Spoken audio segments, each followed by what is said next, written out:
salita ng Diyos ay dapat tanggapin. Ang salita ng Diyos ay dapat na sundin. Sa puso't isip, sana'y laging kamtin. Makatulong siya sa ating pasanin. Sa pagtahak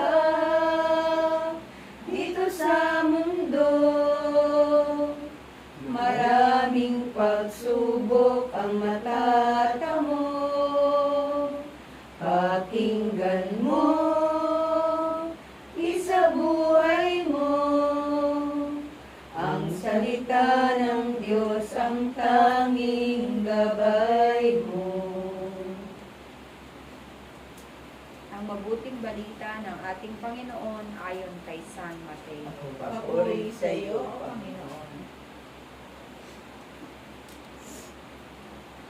Makaraan ang araw ng pamamahinga, pagbubukang liwayway ng unang araw ng Sanlinggo, pumunta sa libingan si Jesus, si Maria Magdalena at ang isa pang Maria. Biglang lumindol ng malakas. Bumaba mula sa langit ang isang anghel ng Panginoon. Iginulong ang batong nakatakip sa libingan at naupo sa ibabaw niyon. Ang kanyang mukha ay nakasisilaw na parang kidlat at kasimputi ng busilak ang kanyang damit. Nanginig sa takot ang mga bantay at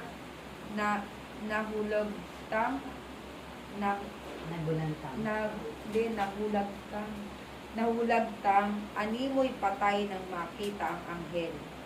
Ngunit sinabi nito sa mga babae, "Huwag kayong matakot. Alam kong hinahanap ninyo si Jesus na ipinako sa krus. Wala na siya rito sapagkat siya'y muling nabuhay, katulad ng kanyang sinabi. Halikayo, tignan ninyo ang pinaglagyan sa kanya. Lumakad na kayo at ibalita sa kanyang mga alagad na siya'y muling nabuhay at mauna sa Galilea. Makikita ninyo siya roon. Tandaan ninyo ang sinabi ko sa inyo." At dali-dali silang umalis ng libingan. Pinagharian sila ng magkahalong takot at galak at patakbong nagpunta sa mga alagad upang ibalita ang nangyari. Ngunit sinalubong sila ni Jesus at binati, at lumapit sila.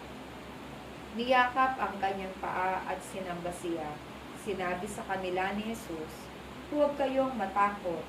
Pumayo kayo at sabihin sa mga kapatid ko na pumunta sila sa Galilea at makikita nila ako roon."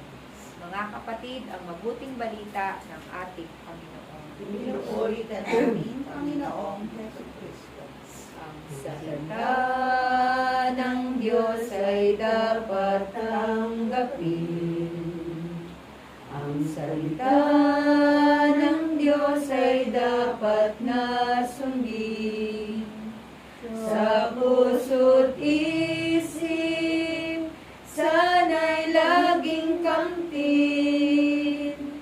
Makatulong siya sa ating pasanin.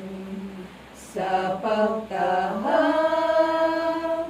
dito sa mundo, maraming pagsubok ang mata